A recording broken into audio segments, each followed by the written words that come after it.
Hello friends, welcome to Rathi's kitchen. நான் உங்கள் ஏமா பேசுகிறேன். இன்றைக்கி நம்ம சேனலில் இட்லி தோசைக்கு ஒரு டேஸ்டியான மஷ்ரூம் குழம்பு எப்படி செய்கிறது தான் பார்க்க போகிறோம். ஃப்ரெண்ட்ஸ், இட்லி தோசைக்கு எப்போவுமே ஒரே மாதிரி குழம்பு சட்னி செஞ்சு சாப்பிடாம இது போல் மஷ்ரூம் வாங்கினீங்கன்னா ஒரு முறை குழம்பு செஞ்சு சாப்பிடுங்க. இது நமக்கு சிக்கன் குழம்பு போல் ரொம்ப டேஸ்ட்டாக இருக்கும். இந்த ரெசிபி எப்படி செய்யலான்னு வீடியோக்குள்ளே போய் பார்க்குறதுக்கு முன்னாடி நம்ம சேனலை இப்போ தான் முதன்முறையாக பார்க்குறீங்கன்னா சப்ஸ்கிரைப் பண்ணிவிட்டு கூட பெல் ஐக்கனை கிளிக் பண்ணிவிட்டு பாருங்கள் ஃப்ரெண்ட்ஸ். அப்போ தான் நான் போடுற வீடியோலாம் உங்களுக்கு நோட்டிஃபிகேஷனாக வரும். இப்போ வாங்க இந்த மஷ்ரூம் குழம்பு எப்படி செய்யலான்னு வீடியோக்குள்ளே போய் பார்க்கலாம்.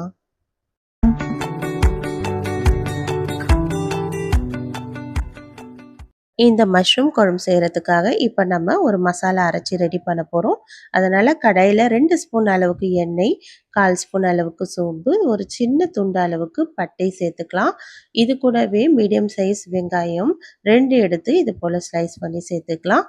இப்போ இது கூடவே 5-6 பல்லு பூண்டு தோலோடவே சேர்த்துப்போம். இது கூட 1/4 துண்டு அளவுக்கு இஞ்சி தோல் சீவிட்டு சேர்த்துக்கலாம். இதெல்லாம் நல்லா வதங்கி வந்துட்டே இருக்கட்டும். இதெல்லாம் நல்லா கொஞ்சம் பச்சை வாசனை போகிற அளவுக்கு வதங்கி வரணும். இது வதங்கி வர நேரத்துலேயே கொஞ்சமாக கொத்தமல்லியை காம்பு இருக்குல்ல, அந்த காம்பை மட்டும் சேர்த்துக்கலாம். சேர்த்துட்டு இதையும் நல்லா வதக்கி விட்டுடலாம்.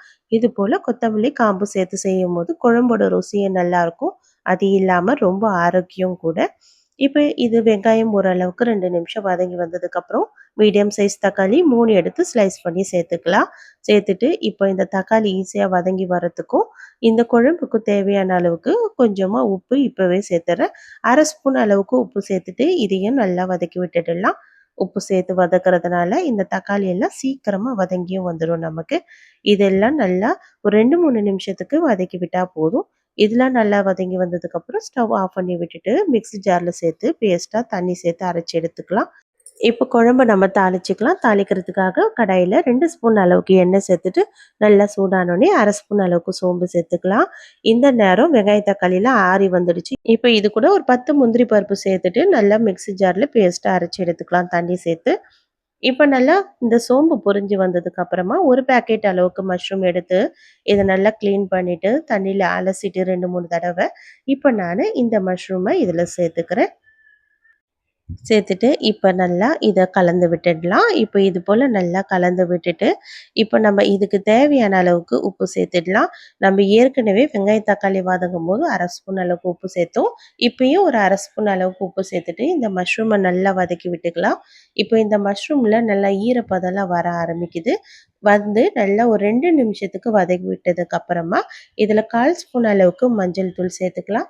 இது கூடவே 2 டேபிள் ஸ்பூன் அளவுக்கு குழம்பு மிளகாய் தூள் சேர்த்துப்போம். 1 ஸ்பூன் அளவுக்கு காஷ்மீரி ரெட் சில்லி பவுடரையும் சேர்த்துக்கலாம். சேர்த்துட்டு இப்போ இதையும் கலந்து விட்டுட்டு இப்போ நம்ம இதில் கொஞ்சமாக தண்ணி சேர்த்துக்கலாம். இந்த மிளகாயோட நெடியெல்லாம் குறையிறதுக்காக முதல்ல இது போல் கொஞ்சமாக தண்ணி சேர்த்துட்டு நல்லா கலந்து விட்டுக்கலாம். இதை நல்லா கலந்து விட்டுட்டு இது நல்லா கொதித்து வர ஆரம்பிக்கட்டும். கொதித்து வந்ததுக்கப்புறமா இது கூடவே ஒரு 1/4 ஸ்பூன் அளவுக்கு கரம் மசாலா மட்டும் சேர்த்துக்கலாம். கரம் மசாலா சேர்த்தோன்னா இந்த குழம்போட டேஸ்ட்டு அப்படியே சிக்கன் குழம்பு போலவே நல்லா டேஸ்ட்டாக இருக்கும். இதை நல்லா சேர்த்துட்டு இது நல்லா கொதித்து வர ஆரம்பிக்குதுல வந்ததுக்கப்புறமா நம்ம ஏற்கனவே மிக்ஸி ஜாரில் வெங்காயம் தக்காளி முந்திரி பருப்புலாம் சேர்த்து அரைச்சி வச்சுருந்தோம்ல, அந்த பேஸ்ட்டு எடுத்து அப்படியே இதில் சேர்த்துக்கலாம். சேர்த்துட்டு இப்போ இதை நல்லா கலந்து விட்டுட்டு மிக்ஸி ஜாரில் அலசி 1 டம்ளர் அளவுக்கு தண்ணியும் சேர்த்துக்கலாம். தண்ணி சேர்த்துட்டு இதையும் நல்லா கலந்து விட்டுக்கலாம். கலந்து விட்டுட்டு இந்த நேரம் உப்பு காரம்லாம் கரெக்டாக இருக்கான்னு செக் பண்ணிக்கோங்க. கரெக்டாக இருந்ததுன்னா ஒரு மூடி போட்டு மூடிட்டு இதை நல்லா ஹை ஃப்ளேமில் வச்சுட்டு ஒரு 10 நிமிஷத்துக்கு அப்படியே நல்லா கொதிக்க வைக்கலாம். இதுக்கு தேவையான அளவுக்கு கொஞ்சமாக கறிவேப்பிலையை சேர்த்துட்டு இப்போ நான் மூடி போட்டு மூடிட்டு இதை நல்லா ஒரு 10 நிமிஷத்துக்கு நல்லா கொதித்து வந்ததுன்னா போதும். இதில் இருக்கிற மஷ்ரூமும் நல்லா வெந்து வந்துடும். இந்த குழம்பும் நல்லா வந்து ஆற ஆற திக்காகி வர ஆரம்பிச்சிடும். அதனால் இந்த ஸ்டேஜுக்கு நம்ம ஸ்டவ் ஆஃப் பண்ணி விட்டுட்டா போதும். இதில் நம்ம முந்திரி பருப்புலாம் சேர்த்ததுனால இது ஆறுனதுக்கப்புறம் நல்லா திக்காகி வந்துடும். இந்த குழம்போட டேஸ்ட் அப்படியே சிக்கன் குழம்பு போலவே இருக்கும். நான்வெஜ் செய்யாத நேரத்துலேயும் சரி, இல்லை டெய்லி ஒரே மாதிரி குழம்பு டிஃபனுக்கு செஞ்சு சாப்பிட்றோம் அப்படின்ற பட்சத்துலையும் சரி, இது போல் மஷ்ரூம் குழம்பு செஞ்சு சாப்பிடுங்க. ரொம்ப டேஸ்டியாகவும் இருக்கும், ரொம்ப ஹெல்த்தியும் கூட. கண்டிப்பா நீங்களும் ட்ரை பண்ணி பாருங்க ஃப்ரெண்ட்ஸ். ட்ரை பண்ணி பார்த்துட்டு எப்படி இருக்குன்னு எனக்கு மறக்காம கமெண்ட் பண்ணுங்க. இந்த வீடியோ பிடிச்சிருந்தா லைக் பண்ணுங்க. உங்க ஃப்ரெண்ட்ஸோடையும் ஷேர் பண்ணுங்க. மறக்காம நம்ம ரதிஸ் கிச்சனையும் சப்ஸ்கிரைப் பண்ணிடுங்க. Thank you.